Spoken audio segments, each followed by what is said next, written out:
Hello बच्चों, मैं आपका गुरु इंग्लिश गुरु अमन सर आपके लिए लेकर आ गया हूं इंग्लिश फ्रॉम जीरो सीरीज का वीडियो नंबर 35। और आज इस वीडियो में हम लोग जानेंगे इंग्लिश ग्रामर की एक बहुत ही इंपॉर्टेंट चीज, और उस चीज का नाम है, जरा देखिए तो, उस चीज का नाम है फ्रेजेस विद इन फ्रेजेस। जी हाँ बच्चों, आपको ये थोड़ा सा नया टॉपिक लग रहा होगा, तो लगे क्यों नहीं, भला ये सारी चीजें पढ़ाता ही कौन है, लेकिन मैं हूं ना आपका गुरु। तो चलिए शुरू करते हैं। तो प्यारे बच्चों, फ्रेजेस विद इन फ्रेजेस यानी फ्रेज के अंदर फ्रेज के अंदर फ्रेज के अंदर फ्रेज, ये सब कुछ जानने से पहले आप लोग ये तो जान लीजिए कि आखिर ये फ्रेज क्या होता है। तो चलिए मैं संक्षेप में आपको बताता हूं कि ये आखिर फ्रेज क्या होता है।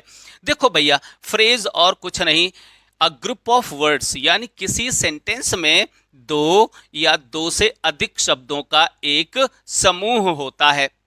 दो या दो से अधिक शब्दों का समूह फ्रेज कहलाता है। लेकिन उसमें क्या क्या खूबियां होनी चाहिए, यह भी आप अच्छे से नोट कर लीजिए। देखिए, वो जो शब्दों का समूह होगा उसमें कोई सब्जेक्ट और वर्ब कॉम्बिनेशन नहीं होगा, यानी ये दोनों चीजें नहीं होंगी। यहां पर एक शब्दों का समूह है, यहां पर सब्जेक्ट और प्लस वर्ब यानी टेंस बताने वाली इस क्रिया का कोई कॉम्बिनेशन नहीं होगा। ठीक है, अगली बात, वर्क्स एज ए यूनिट, यानी कहने का मतलब यह हुआ कि ये जो शब्दों का समूह है, इस समूह के किसी एक शब्द का कोई मीनिंग नहीं होता, बल्कि इन सभी शब्दों का जो मिला जुला मीनिंग है, वो मीनिंग वास्तव में वाक्य में एक यूनिट की तरह काम करता है। अभी मैं आपको एग्जाम्पल्स दूंगा और समझाऊंगा कि आखिर ये क्या बात हुई। अच्छा, अगली जो खास बात है वो ये है कि ये जो फ्रेज होता है, शब्दों का समूह होता है, ये एक सिंगल पार्ट ऑफ स्पीच की तरह काम करता है वाक्य में। यानी कौन सा काम करेगा ये? नाउन का काम करेगा। यानी ये जो शब्दों का समूह है, ये सेंटेंस में नाउन का फंक्शन करेगा। अब आपको मालूम होना चाहिए कि नाउन के फंक्शंस क्या होते हैं, जल्दी से मैं बताता हूं। देखिए, यानी नाउन का काम होता है किसी वाक्य में किसी टेंस बताने वाली क्रिया का सब्जेक्ट बनना, या फिर ऑब्जेक्ट बनना, या फिर कॉम्प्लीमेंट बनना, या फिर किसी प्रेपोजिशन का ऑब्जेक्ट बनना, या केस इन अपोजिशन में आना, या फिर ऑब्जेक्ट कॉम्प्लीमेंट बनना। ये 6 प्रकार के काम होते हैं किसी नाउन के। अच्छा, वही अगर ये काम करता है, यानी जो ये फ्रेज होगा वो ऐसे ही नाउन का फंक्शन करेगा किसी सेंटेंस में। अच्छा, अगला काम क्या क्या होता है इसका? अगला काम होता है एडजेक्टिव का। अब आप लोग तो जानते ही होंगे कि एडजेक्टिव का काम क्या होता है, किसी नाउन या किसी प्रोनाउन को मॉडिफाई करना, यानी उस नाउन या प्रोनाउन के बारे में एडिशनल इंफॉर्मेशन देना, ये एडजेक्टिव का काम होता है। तो ये वास्तव में जो फ्रेज होगा ये ऐसे ही किसी एडजेक्टिव के जैसा काम करेगा। अच्छा, तीसरा काम होता है एडवर्ब का काम करना। तो मोटा मोटा आपको बताऊं कि एडवर्ब क्या होता है, वो वाक्य में प्रयुक्त हुई किसी क्रिया के बारे में कुछ एडिशनल इंफॉर्मेशन देगा। जैसे वो क्रिया कहाँ घटित हुई, कैसे घटित हुई, कब घटित हुई, यानी तरीका बतलाता है, टाइम बतलाता है, बहुत सारी चीजें बतलाता है। तो एडवर्ब का काम करेगा। तो फ्रेज ध्यान से सुने, मैं जल्दी से समराइज करूं। दो या दो से अधिक एक ऐसे शब्दों का समूह जिसमें कोई सब्जेक्ट वर्ब कॉम्बिनेशन नहीं होता है, तथा वो एक यूनिट की तरह, यानी मिली जुली मीनिंग एक यूनिट की तरह काम करता है, तथा वाक्य में कभी वो नाउन का काम करता है, कभी एडजेक्टिव का काम करता है, और कभी एडवर्ब का काम करता है। ये एक सिंपल सी जानकारी है फ्रेज के बारे में। इतनी बातें अपने दिमाग में रखना। जैसे यहां पर मैंने कुछ एग्जाम्पल्स लिखे हुए हैं, ये सारे के सारे फ्रेजेस ही हैं। देखो, यहां पर इन द मॉर्निंग, ये क्या है भाई? ये दो या दो से अधिक शब्दों का एक समूह है जिसमें कोई सब्जेक्ट वर्ब कॉम्बिनेशन नहीं है, एक यूनिट की तरह ही काम करेगा, यानी इन सभी शब्दों का एक मिला जुला मीनिंग होगा। वैसे ही यहां पर देखिए, यहां पर क्या है ये? टू विन द रेस, यानी दौड़ जीतने के लिए, यानी उद्देश्य भी बताता है। भाई ये इन्फिनेटिव फ्रेज है, देखो इन्फिनेटिव से शुरू हो रहा है तो ये इन्फिनेटिव फ्रेज है। ये प्रेपोजिशन से शुरू हो रहा है तो ये प्रेपोजिशनल फ्रेज है। रनिंग फास्ट, ये देखो वर्ब की आईएनजी फॉर्म, ये कभी पार्टिसिपल का काम करती है और कभी कभी ये जेरंड का काम करती है। तो ये हो सकता है जेरंड फ्रेज हो सकता है। ये तो वाक्य में इसके यूज के अकॉर्डिंग ये पता चलेगा कि ये जेरंड का काम कर रहा है या पार्टिसिपल का काम कर रहा है। तो देखो बच्चों कि यहाँ पर ये सारे के सारे जितने भी एग्जाम्पल्स लिखे हैं, इनमें से वो सारी की सारी खूबियां हैं। नंबर एक, ग्रुप ऑफ वर्ड्स है, यानी शब्दों का समूह है, उसमें कोई सब्जेक्ट वर्ब कॉम्बिनेशन नहीं है, एक यूनिट की तरह काम करेगा, और ये तो इस बात पर डिपेंड करता है कि इन सब का प्रयोग हम वाक्य में कैसे करते हैं, किसके लिए करते हैं, नाउन के रूप में करते हैं या एडजेक्टिव के रूप में करते हैं या एडवर्ब के रूप में करते हैं। तो अब इन सभी चीज़ों को मैं आपको एक एक करके समझाने का पूरा प्रयास करूंगा। बड़े ध्यान से, बहुत अच्छे तरीके से सुनिएगा, क्योंकि अब यहां से आगे मैं कुछ एडवांस लेवल का डिस्कशन करने जा रहा हूं, इसलिए बड़े ध्यान से आपको सुनना पड़ेगा और समझना पड़ेगा। देखिए, आपके सामने एक हिंदी सेंटेंस लिखा हुआ है, वह चमकदार नारंगी बिल्ली बगीचे के शेड में कई सालों से रह रही है। अगर इस हिंदी सेंटेंस को हम इंग्लिश में ट्रांसलेट करेंगे तो ये सेंटेंस कुछ ऐसा निकल कर आएगा सामने। कैसे? The bright orange cat has been living in the shed in the garden for many years. इसका ट्रांसलेशन कुछ ऐसे निकलेगा। अभी हिंदी को इंग्लिश में ट्रांसलेट करना ये मेरा फोकस नहीं है इस वीडियो में। इस वीडियो में मेरा फोकस क्या है, अच्छे से जरा सुनिए। फ्रेजेस विद इन फ्रेजेस, यानी यहां ये तो एक सेंटेंस है। ये एक सेंटेंस क्यों है भाई? शब्दों का समूह तो ये भी है, लेकिन ये फ्रेज क्यों नहीं है? ये फ्रेज इसलिए नहीं है क्योंकि यहां पर एक सब्जेक्ट है। देखो जरा, एक सब्जेक्ट है और एक टेंस बताने वाली क्रिया है। यानी ये जो पूरा का पूरा जो शब्दों का समूह लिखा है, इस समूह में एक सब्जेक्ट और एक वर्ब कॉम्बिनेशन है, इसलिए ये फ्रेज नहीं है। फिर क्या हुआ भाई? तो फ्रेज क्या है यहां पर? तो अब अच्छे से देखें कि यहां पर फ्रेजेस क्या क्या हैं।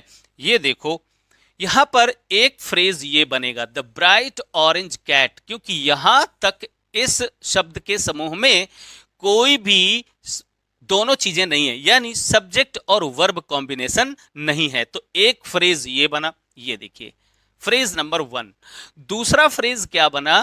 Has been living. एक फ्रेज ये बना क्योंकि इसमें भी केवल टेंस बताने वाली क्रिया तो है, बट सब्जेक्ट नहीं है, तो एक फ्रेज ये बना। ठीक है, फिर इसके बाद एक फ्रेज ये बना, in the shed in the garden. ध्यान से सुने, जी हां, ये एक अकेला फ्रेज है, यानी यहां से अगर हम शुरुआत करेंगे तो ये अकेला है। अच्छा, तो एक फ्रेज ये बना और फिर एक फ्रेज ये बना। सर कहेंगे, सर आपने इसको क्यों नहीं इसी में शामिल कर लिया?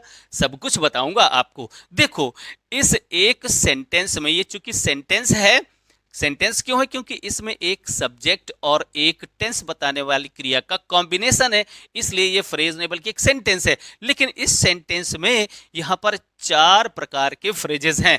लेकिन एक बात और अच्छे से याद रखो कि यहां पर ये जो 4 फ्रेजेस हैं, ये ट्रेडिशनल इंग्लिश ग्रामर के अकॉर्डिंग हैं। मतलब यानी जो आप ब्रिटिश इंग्लिश ग्रामर पढ़ते हैं ना, उसके अकॉर्डिंग यहां पर 4 फ्रेजेस हैं। लेकिन अगर मैं मॉडर्न इंग्लिश ग्रामर की बात करूं तो यहां पर केवल 2 फ्रेजेस हैं। अगली स्लाइड में मैं उसे भी डिस्कस करूंगा।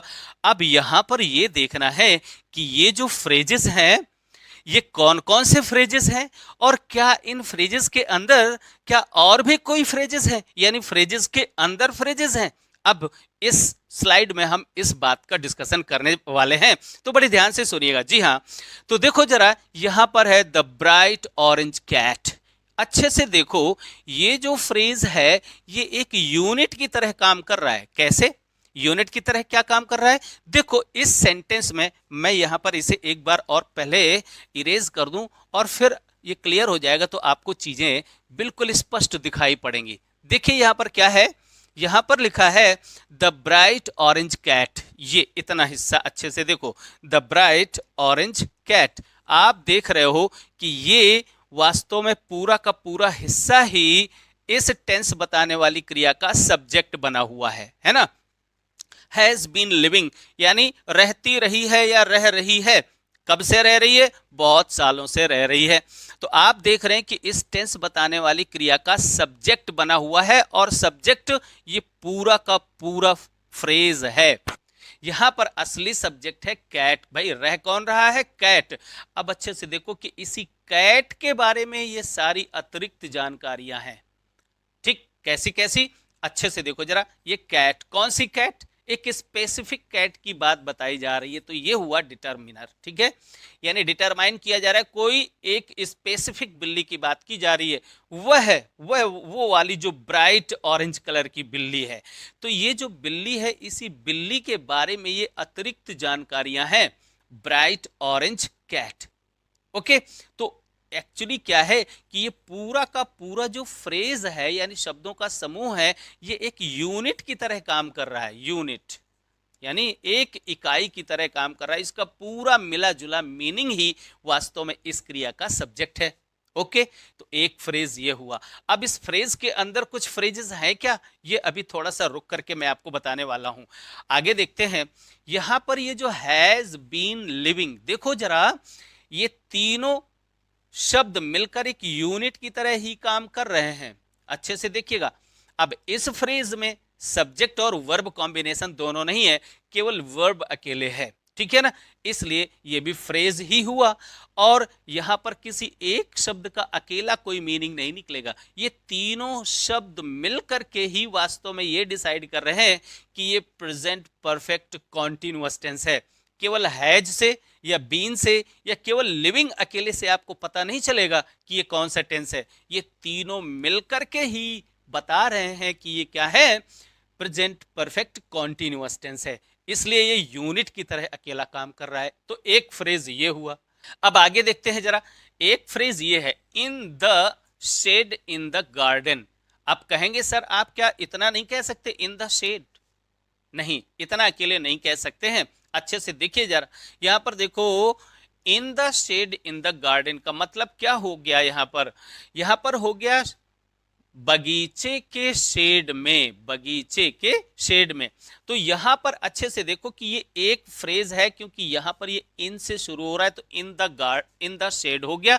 अब ये शेड कहां पर है, इसी गार्डन में ही है। अच्छे से देखो, तो ये जो शेड है ये इससे जुड़ा हुआ है, इसलिए ये पूरा का पूरा एक फ्रेज बनेगा। पहले तो ये एक फ्रेज बनेगा, अभी मैं इनको तोड़ूंगा और फिर इसके बाद ये एक अलग प्रकार की जानकारी है। फॉर मैनी ईयर्स, बहुत सालों से। और ये किसको मॉडिफाई कर रहा है, ये तो रहने को मॉडिफाई कर रहा है, तो ये एडवर्बियल प्रेपोजिशनल फ्रेज बनेगा। चलो खैर, इन सब चीजों को तो मैं आगे एक एक करके डिस्कस करूंगा ही करूंगा।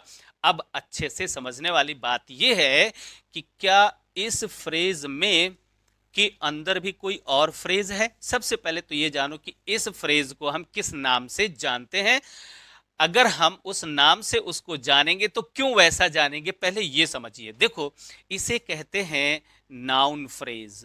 क्यों भाई, इसे नाउन फ्रेज क्यों कहते हैं? सबसे पहली बात, इसको नाउन फ्रेज इसलिए कहेंगे क्योंकि इसका जो हेड वर्ड है वो क्या है, कैट। यानी इस फ्रेज का जो सबसे प्रमुख शब्द क्या है, वो है कैट। और कैट क्या है, नाउन।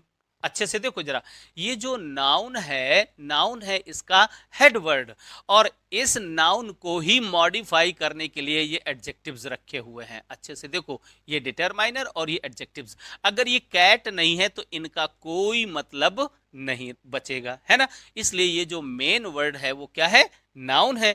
इसलिए ये नाउन का फंक्शन, इसको कहा जाएगा नाउन फ्रेज, और काम भी ये क्या करेगा, नाउन का ही करेगा। देखो जरा, इस टेंस बताने वाली क्रिया का सब्जेक्ट बना हुआ है, तो ये सब्जेक्ट बनना किसका काम है, किसी नाउन का ही काम है।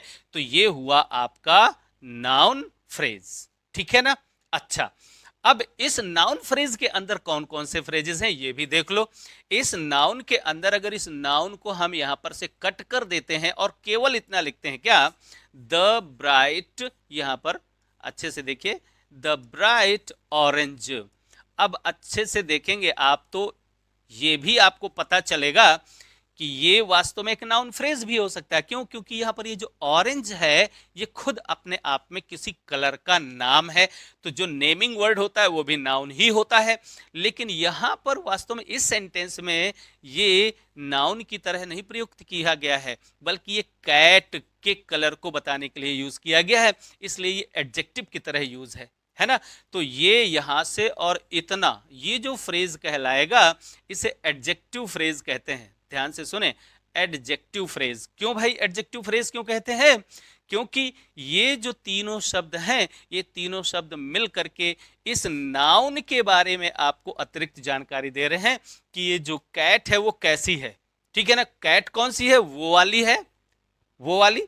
अच्छा, और वो कैट कैसी है यानी उसके कलर वगैरह के बारे में एक और जानकारी है कि वह चमकीली और नारंगी रंग की वो बिल्ली है। ठीक, तो ये जो इतना फ्रेज हुआ इसे कहते हैं हम एडजेक्टिव फ्रेज। ठीक, तो इस फ्रेज के अंदर यानी इस नाउन फ्रेज के अंदर एक फ्रेज और भी है। तो पहला तो पूरा का पूरा एक फ्रेज हो गया ये, ठीक है ना। अच्छा, उसे नाउन फ्रेज कहा गया। अब अगर हम नाउन को हटा देते हैं यानी हेड वर्ड को हटा देते हैं तो सिंपल इतना बचा, द ब्राइट ऑरेंज। तो ब्राइट ऑरेंज ये किसके बारे में बता रहा है? कैट के बारे में यानी नाउन के बारे में बता रहा है। अब अगर नाउन के बारे में बता रहा है तो फिर ये एडजेक्टिव फ्रेज कहलाया। ठीक है ना, तो दो फ्रेजेस हो गए यहां पर इसमें। अब देखो मैं फिर से मिटा देता हूं और मिटाने के बाद मैं आपको बताता हूं कि आखिर यहां पर कौन कौन से फ्रेजेस हो गए। नंबर एक, ये तो पूरा का पूरा हो गया नाउन फ्रेज। क्या हुआ? Noun phrase. ठीक है, क्योंकि इसका हेडवर्ड नाउन है और ये किसी क्रिया का सब्जेक्ट बना हुआ है तो ये पूरा का पूरा नाउन फ्रेज बन गया। ठीक है, अब इसी में एक और फ्रेज है द ब्राइट ऑरेंज, सिर्फ इतना, ये कहलाएगा एडजेक्टिव फ्रेज। ठीक, तो पहले फ्रेज के अंदर मिला करके दो फ्रेज हो गए। ठीक, अब देखते हैं आगे इसको क्या कहते हैं। अब इसको हम कहते हैं ट्रेडिशनल इंग्लिश ग्रामर के अकॉर्डिंग इसे हम कहते हैं वर्ब फ्रेज। क्या बोलते हैं इसे? Verb phrase, verb phrase. ठीक, अब ये verb phrase traditional English grammar के अकॉर्डिंग क्या होता है? ट्रेडिशनल इंग्लिश ग्रामर के अकॉर्डिंग जितने भी हेल्पिंग वर्ब्स हैं, हेल्पिंग वर्ब्स प्लस दूसरी भी हेल्पिंग वर्ब है, दूसरी हेल्पिंग वर्ब, अगर तीसरी हो तो वो भी, और प्लस मेन वर्ब। ठीक है, ये सब कुछ मिला करके यानी जो भी टेंस बताने वाली क्रिया होती है और उनमें अगर एक हेल्पिंग वर्ब, दो हेल्पिंग वर्ब या और फिर मेन वर्ब हैं तो उसी को क्या बोलते हैं? उसी को हम वर्ब फ्रेज बोलते हैं ट्रेडिशनल इंग्लिश ग्रामर में। मॉडर्न इंग्लिश ग्रामर में नहीं बोलते हैं, मैं आगे चलकर उसे भी बताने वाला हूं। अच्छा चलो, अब यहां पर इसे हम मिटाते हैं और फिर आगे देखते हैं कि अगला फ्रेज क्या है। अगला फ्रेज है in the shed in the garden. ये पूरा का पूरा एक फ्रेज है भाई, और ये जो फ्रेज है कौन सा फ्रेज है, किस नाम से जाना जाएगा? तो इस फ्रेज को जाना जाएगा प्रेपोजिशनल फ्रेज के नाम से। ये देखो यहां पर ये जो इन है, ये इन क्या है? एक प्रेपोजिशन है। तो अच्छे से सुनिए, अगर कोई फ्रेज प्रेपोजिशन से शुरू होता है तो उसे हम क्या बोलते हैं? Prepositional phrase. तो उसे बोलते हैं प्रेपोजिशनल फ्रेज। क्यों? क्योंकि ये प्रेपोजिशन से शुरू हुआ है, इसलिए इसको हम बोलते हैं प्रेपोजिशनल फ्रेज। अब ये काम क्या कर रहा है इस सेंटेंस में? तो मैं फिर से एक बार जरा मिटाता हूं और देखता हूं कि इस सेंटेंस में इस फ्रेज का फंक्शन क्या है। तो देखिए ये फ्रेज यहां से शुरू हो रहा है, in the shed in the garden, यानी वह चमकीली नारंगी रंग की जो बिल्ली है वह रह रही है। तो रह रही है, कहां रह रही है? यहां इन द शेड, यानी उस शेड में रह रही है। और शेड कहां है? इन द गार्डन, यानी बगीचे के शेड में रह रही है। तो आप देख रहे हो कि ये जो वर्ब है, इस वर्ब, ये वर्ब कहां पर घटित हो रही है? यहां पर घटित हो रही है, यानी इस वर्ब के बारे में बताया जा रहा है। तो ये जो फ्रेज है ये इस वर्ब को मॉडिफाई कर रहा है, इसलिए ये जो प्रेपोजिशनल फ्रेज है ये एडवर्ब का काम कर रहा है, इसलिए हम इसको बोलते हैं प्रेपोजिशनल एडवर्बियल फ्रेज। यानी ये प्रेपोजिशनल जो फ्रेज होता है वो कभी एडवर्ब का काम करेगा, कभी एडजेक्टिव का भी काम करेगा। तो वहां पर जहां पर ये एडवर्ब, यहां पर ये इस वर्ब को मॉडिफाई कर रहा है, यानी रहना कहां पर हो रहा है? यहां पर हो रहा है। तो इस रहने के बारे में बताया जा रहा है, यानी क्रिया के बारे में बताया जा रहा है, इसलिए ये एडवर्ब का काम कर रहा है, इसलिए इसको हम एडवर्बियल प्रेपोजिशनल फ्रेज कहेंगे। ठीक है ना? अच्छा, अब जरा देखते हैं कि इस प्रेपोजिशनल फ्रेज के अंदर भी कुछ फ्रेजेस हैं क्या भाई? अब चलो यहां पर हम तोड़ते हैं। अब इस फ्रेज के अंदर भी फ्रेजेस हैं, देखो जरा। अब अगर हम इनको हटा देते हैं, केवल यहां पर से इनको हमने क्या किया? यहां पर से इसको हटा दिया, ठीक है। तो अब क्या बचा ये, अब ये देखो the shed in the garden. तो यहां पर ये जो द हो गया आर्टिकल हो गया, ये हो गया नाउन हो गया। शेड क्या है, ये नाउन है। और इन द गार्डन यानी बगीचे में जो शेड है। अब देखो यहां पर इसमें इस फ्रेज का हेड वर्ड हो गया ये नाउन, ये नाउन हो गया हेड वर्ड। अब जब ये हेड वर्ड नाउन हो गया तो फिर भैया क्या हो गया, ये बन गया नाउन फ्रेज। तो कहां से कहां तक, ये the shed in the garden, देखो जरा, the shed in the garden, ये पूरा का पूरा जो एक फ्रेज बना ये नाउन फ्रेज है। अब क्यों नाउन फ्रेज है, क्योंकि यहां पर इस फ्रेज का जो हेड वर्ड है वो एक नाउन है, ठीक है ना, इसलिए ये नाउन फ्रेज बना, राइट। अच्छा, अब इसमें हम देखते हैं कि इसमें और भी कोई फ्रेज है क्या। अब अगर हम यहां पर से द शेड हटा देते हैं तो क्या बचा, ये इन द गार्डन ये बचा। अब जरा देखो ये जो इन द गार्डन है ये क्या कर रहा है, यहां पर इसका फंक्शन क्या है। अब ये जो भाई गार्डन के अंदर क्या है, इस नाउन को ही तो मॉडिफाई कर रहा है। देखो भाई ये जो शेड है वो कहां पर है, यहां पर है। तो ये जो फ्रेज है ये प्रेपोजिशनल फ्रेज है, ये किसके बारे में बता रहा है, इसी शेड को मॉडिफाई कर रहा है। तो अब ये जो प्रेपोजिशनल फ्रेज है ये नाउन को मॉडिफाई कर रहा है, इसलिए ये एडजेक्टिव फ्रेज बना, यानी एडजेक्टिवल फ्रेज। अच्छे से देखो, एडजेक्टिव नहीं बल्कि एडजेक्टिवल फ्रेज बना है। ये प्रेपोजिशनल फ्रेज लेकिन काम कौन सा कर रहा है, काम कर रहा है नाउन के बारे में बताने का। तो नाउन के बारे में बताने वाला जो भी शब्द या शब्द समूह होता है उसे हम एडजेक्टिव कहते हैं। तो ये एडजेक्टिव का काम कर रहा है, इसलिए ये जो प्रेपोजिशनल फ्रेज है ये एडजेक्टिवल फ्रेज है। तो अच्छे से देखो यहाँ पर कितने, यहाँ पर इस वाले फ्रेज के अंदर कितने फ्रेज हैं। देखो भाई इस फ्रेज के अंदर हैं, पहले तो नंबर एक फ्रेज तो यही हो गया, कौन सा, ये वाला फ्रेज हो गया। ये फ्रेज कौन सा है, ये है फ्रेज प्रेपोजिशनल फ्रेज। ये क्या बना, ये प्रेपोजिशनल फ्रेज बना, ठीक है। अगर ये प्रेपोजिशन हटा देते हैं तो अब ये बन गया नाउन फ्रेज बन गया। अच्छा, ये नाउन फ्रेज बन गया। अब इसके बाद अगर हम इसको अकेले देखते हैं तो ये जो फ्रेज है इस नाउन को मॉडिफाई कर रहा है, इसलिए ये एडजेक्टिवल फ्रेज हो गया। ये क्या हो गया, एडजेक्टिवल फ्रेज हो गया। अच्छा, अब अगर हम यहां पर से इतना सब कुछ हटा देते हैं तो अब आप देखो ये द गार्डन, ये क्या है, गार्डन नाउन है और उस नाउन को मॉडिफाई करने वाला ये जो द है, तो ये दो अकेले शब्द जो बचे ये नाउन फ्रेज फिर से बन गया, क्योंकि इसका हेड वर्ड अब क्या बन जाएगा, गार्डन बन जाएगा। तो अब यहां पर वो नाउन फ्रेज है। तो देखो जरा इस एक अकेले फ्रेज में कितने फ्रेजेस हैं। एक तो प्रेपोजिशनल फ्रेज है अपने आप में, वो पूरा का पूरा, ये यहां से लेकर के और यहां तक ये क्या है, पूरा का पूरा प्रेपोजिशनल फ्रेज है। अच्छा, अगर हम इस प्रेपोजिशन को हटा देते हैं तो ये इतना अकेले the shed in the garden ये एक नाउन फ्रेज बना। अच्छा, इसको जब हमने यहां पर से हटाया, यहां से लिया, इतना फ्रेज अगर हमने लिया तो ये पूरा का पूरा एक यूनिट की तरह काम करता हुआ इस शेड के बारे में जानकारी दे रहा है, तो ये एडजेक्टिवल फ्रेज बना। अच्छा, फिर अगर हम इस प्रेपोजिशन को भी यहां से हटा देते हैं, केवल इतना, ये भी एक शब्दों का समूह ही तो है और इस शब्दों के समूह में ये नाउन है और ये नाउन इसका हेड है, तो ये फिर से एक नाउन फ्रेज बन गया, राइट। ऐसे आपको जब हर चीज एक एक करके आपको मालूम होगी, तब फिर आप जब लंबे लंबे सेंटेंसेस बनाएंगे तो उनको सही ढंग से और सही प्रॉपर स्थान पर रख पाएंगे। भाई इस शेड को मॉडिफाई करने वाला अगर ये है, ये जो प्रेपोजिशनल फ्रेज है ये किसको मॉडिफाई कर रहा है, इसको मॉडिफाई कर रहा है, तो इसके तुरंत बाद रखोगे। अगर किसी और को मॉडिफाई कर रहा है तो फिर उसको उसके तुरंत बाद रखोगे। अच्छा, अब यहां पर देखो ये फॉर मैनी ईयर्स, यहां पर ये क्या है, ये भी एक प्रेपोजिशनल फ्रेज है और इस क्रिया के समय को बता रहा है, यानी ड्यूरेशन को बता रहा है। तो ये क्या हुआ, ये एक प्रेपोजिशनल फ्रेज हुआ और काम कर रहा है एडवर्ब का। भाई क्रिया के बारे में बता रहा है तो एडवर्ब का काम कर रहा है, तो ये एक एडवर्बियल फ्रेज हुआ। अब भाई देखो ये तो हुआ आपका ट्रेडिशनल इंग्लिश ग्रामर, ठीक।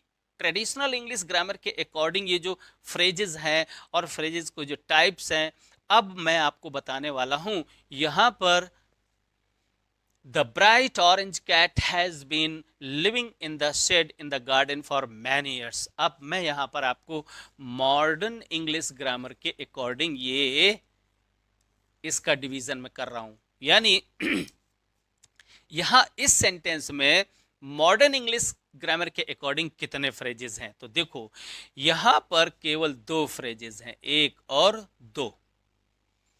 क्या है भाई, देखो ये द ब्राइट ऑरेंज कैट एक फ्रेज ये हो गया, ठीक।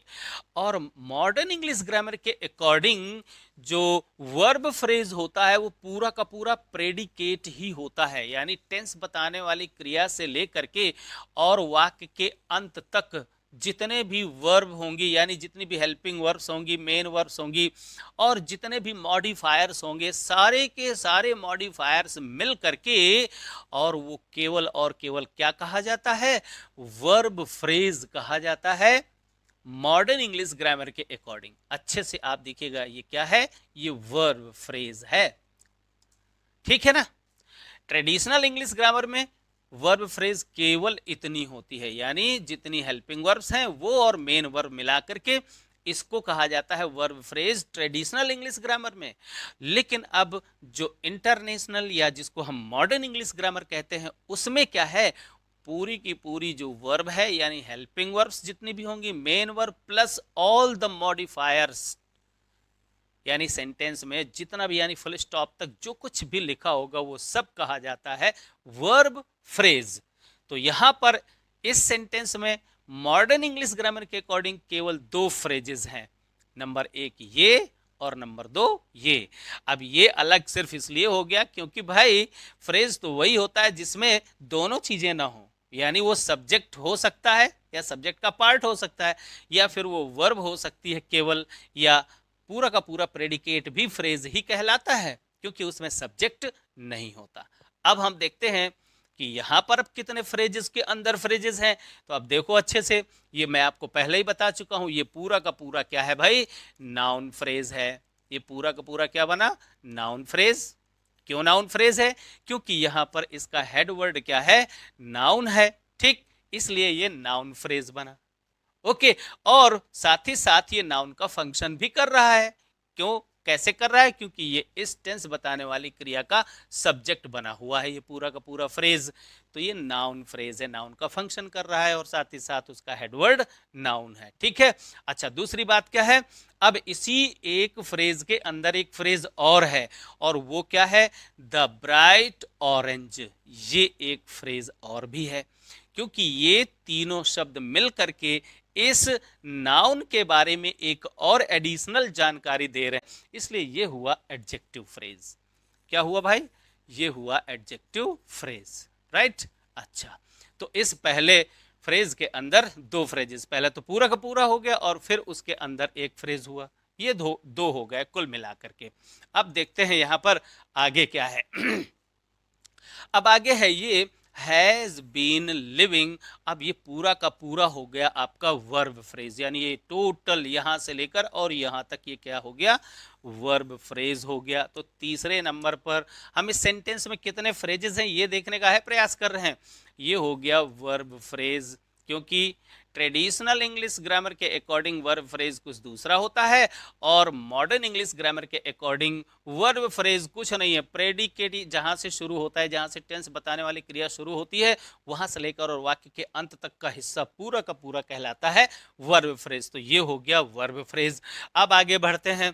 अब आगे जब बढ़ते हैं तो यहां से देखेंगे तो एक फ्रेज ये है, in the shed in the garden, एक ये है, ये क्या हुआ, ये प्रेपोजिशनल फ्रेज हुआ। यहां पर ये चौथे नंबर पर क्या आया, प्रेपोजिशनल फ्रेज, ठीक है ना, प्रेपोजिशनल फ्रेज हुआ ये, ठीक है ना, ये प्रेपोजिशनल फ्रेज हो गया। क्यों भैया, क्योंकि ये प्रेपोजिशन से शुरू हो रहा है, ये प्रेपोजिशन से शुरू हो रहा है और इस वर्ब को मॉडिफाई कर रहा है, इसलिए ये एडवर्बियल प्रेपोजिशनल फ्रेज है। कौन सा, एडवर्ब का काम कर रहा है तो एडवर्बियल हो गया, और प्रेपोजिशन से शुरू हो रहा है तो ये प्रेपोजिशनल फ्रेज हो गया। अब इसी प्रेपोजिशनल फ्रेज के अंदर क्या है, अगर इस इन को हटा देते हैं तो एक इतना पूरा का पूरा ये बड़ा सा फ्रेज बचा। अब ये जो शेड है ये इस फ्रेज का हेड वर्ड बन गया, ये हेड वर्ड बन गया, ठीक है ना। तो अब इस हेड वर्ड, तो ये हेड वर्ड क्या है, नाउन है, तो ये नाउन फ्रेज बन गया। अब इसको क्या बोलेंगे, नाउन फ्रेज बोलेंगे, ये बन जाएगा नाउन फ्रेज, ठीक है। अच्छा अब आगे देखते हैं। अब देखते हैं कि एक फ्रेज ये है इन द गार्डन, नाउन के बारे में ये फ्रेज बता रहा है इसलिए ये एडजेक्टिवल फ्रेज हुआ। तो ये इन द गार्डन ये क्या हुआ, ये एडजेक्टिवल, यानी छठा फ्रेज क्या हुआ, ये एडजेक्टिवल फ्रेज हुआ भाई। अच्छे से देखिए, एडजेक्टिव फ्रेज नहीं बल्कि एडजेक्टिवल फ्रेज है ये, ठीक है, क्योंकि ये एडजेक्टिव जैसा काम कर रहा है, वो प्रेपोजिशनल फ्रेज, प्रेपोजिशन से शुरू हो रहा है तो है ये प्रेपोजिशनल फ्रेज, लेकिन वास्तव में ये नाउन को मॉडिफाई कर रहा है। तो नाउन को मॉडिफाई करने वाला जो फ्रेज होता है उसे हम क्या बोलते हैं, एडजेक्टिवल फ्रेज। तो इसको हम पूरा का पूरा कह सकते हैं प्रेपोजिशनल एडजेक्टिवल फ्रेज। जैसे यहां पर हमने प्रेपोजिशनल एडवर्बियल फ्रेज था ये यहां से पूरा, वैसे ही ये प्रेपोजिशनल एडजेक्टिवल फ्रेज है। अब देखें इसके बाद आगे बढ़ते हैं, इसको भी अगर हम हटा देते हैं, सिर्फ इतने को ले लेते हैं तो ये एक फ्रेज बना। अब इस फ्रेज में फिर से ये जो गार्डन है ये नाउन है तो इसका हेड वर्ड अब बन जाएगा नाउन, तो फिर से ये नाउन फ्रेज हो गया। देखो भैया यहां पर एक ये नाउन फ्रेज हो गया, ठीक है, ये नाउन फ्रेज हो गया। अब अच्छे से देखो भाई, अब देखोगे तो फॉर मैनी ईयर्स, ये पूरा का पूरा जो फ्रेज है इस वर्ब को ही मॉडिफाई कर रहा है, यानी कई सालों से, तो कई सालों से क्या हो रहा है, रहना हो रहा है। तो ये जो क्रिया है इस क्रिया के बारे में ये बतला रहा है, ठीक है ना, इसलिए ये फिर से प्रेपोजिशनल एडवर्बियल फ्रेज हुआ। ये आठवां क्या है, prepositional adverbial phrase, prepositional adverbial phrase है ये, ठीक है। अच्छा एडवर्बियल फ्रेज बन गया। अब जरा देखो यहां से अगर इस प्रेपोजिशन को हटा दोगे तो ये जो दो शब्द बचे ये अभी भी क्या है, ये अभी भी वास्तव में एक फ्रेज ही है। और ये जो फ्रेज है इस फ्रेज का हेड क्या है, ये ईयर्स यानी नाउन, ठीक है ना। और नाउन को मॉडिफाई करने वाला अकेला शब्द ये है, इसलिए इसको तो हम फ्रेज की श्रेणी में नहीं रह सकते क्योंकि ये एक सिंगल वर्ड है।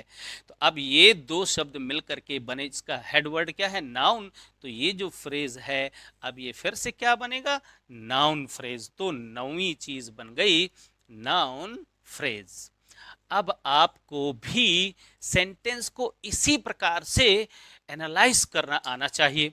अगर आप सेंटेंस को इस तरह से एनालिसिस कर सकते हो तो फिर आप लंबे लंबे सेंटेंसेस बड़ी आसानी के साथ पहले तो समझ पाओगे और फिर जब बारी आएगी बहुत बड़े बड़े सेंटेंसेस को ट्रांसलेट करने की तो फिर बड़ी आसानी के साथ आप उन सेंटेंसेस को ट्रांसलेट भी कर पाओगे। अब मैंने आपके लिए एक सेंटेंस लिख छोड़ा है यहाँ पर, और वो सेंटेंस देखिए यहाँ पर क्या है, समुद्र के किनारे सुनहरी रेत पर चलना मेरे लिए एक सुखद अनुभव है। असली सेंटेंस है चलना एक अनुभव है, ठीक, यानी वॉकिंग इज एन एक्सपीरियंस।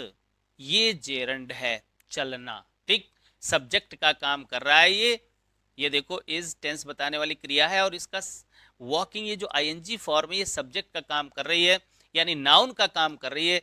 तो नाउन का काम करने वाली जो भी आईएनजी फॉर्म होती है वो हमेशा जेरंड ही कहलाती है। अब आपको अच्छे से इस सेंटेंस को देखना है, यहाँ पर मैंने उसको ट्रांसलेट भी कर दिया है। देखो यहाँ पर walking on the golden sand by the sea is a pleasant experience for me. अब ये काम आपको मैं दे रहा हूं कि यहां पर अब पहचानिए कितने फ्रेजेस हैं, पहले तो कितने फ्रेजेस हैं, चलो मैं आपको बता देता हूं। एक ये जेरंड से शुरू होने वाला ये पूरा का पूरा फ्रेज यहां तक ये जेरंड फ्रेज कहलाएगा। क्या कहलाएगा, जेरंड फ्रेज, ठीक है ना। ओके, अब आपको ये देखना है कि इस जेरंड फ्रेज के अंदर कितने फ्रेजेस हैं, ये अब आपको देखना है, ठीक है ना। अच्छा, फिर यहां पर इस मॉडर्न इंग्लिश ग्रामर के अकॉर्डिंग यहां से लेकर के और ये पूरा का पूरा जो हिस्सा है ये कहलाएगा वर्ब फ्रेज, ठीक है ना। लेकिन जो ट्रेडिशनल इंग्लिश ग्रामर है वहां पर वर्ब फ्रेज नहीं है, यहाँ पर सिंगल वर्ड है इज, तो यहाँ पर वर्ब फ्रेज नहीं है। लेकिन मॉडर्न इंग्लिश ग्रामर के अकॉर्डिंग प्रेडिकेट पूरा हिस्सा ही वर्ब फ्रेज कहलाता है। तो आप मॉडर्न इंग्लिश ग्रामर के अकॉर्डिंग बताइएगा, ये हो गया वर्ब फ्रेज, ठीक है, ये पूरा का पूरा। अब आपको सिर्फ इतना बताना है कि इस जेरंड फ्रेज के अंदर कितने फ्रेजेस हैं, उनके नाम सहित मुझे लिखकर आप बताइएगा।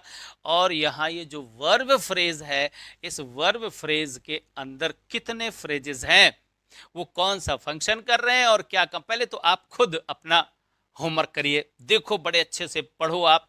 यहाँ पर देखो वॉकिंग, वॉकिंग को अगर अलग कर दोगे तो ये जो on the golden sand by the sea है, ये आखिर क्या काम कर रहा है, ये कर रहा है इसको मॉडिफाई कर रहा है। तो अब चूंकि ये वॉकिंग आईएनजी फॉर्म है और ये जेरंड है, जेरंड क्या होता है, एक नाउन का ही फंक्शन करता है। तो एक तरीके से ये पूरा का पूरा फ्रेज नाउन के बारे में बताने लग गया। तो ये कौन सा काम कर रहा है मैंने पीछे बताया हुआ है, अपना दिमाग लगाइए और सारे के सारा जितना पॉसिबल एनालिसिस है वो पूरा एनालिसिस आप नीचे करके मुझे कमेंट बॉक्स में बताइएगा।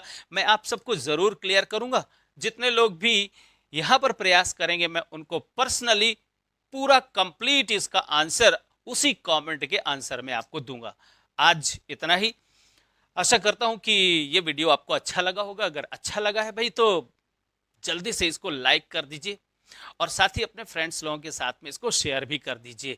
नए हैं तो फिर सब्सक्राइब जरूर कर लीजिए, ठीक है ना। चलिए अब आज इस वीडियो को यहीं पर फिनिश करते हैं, अगले वीडियो में फिर मिलते हैं बहुत जल्द। तब तक के लिए बाय बाय।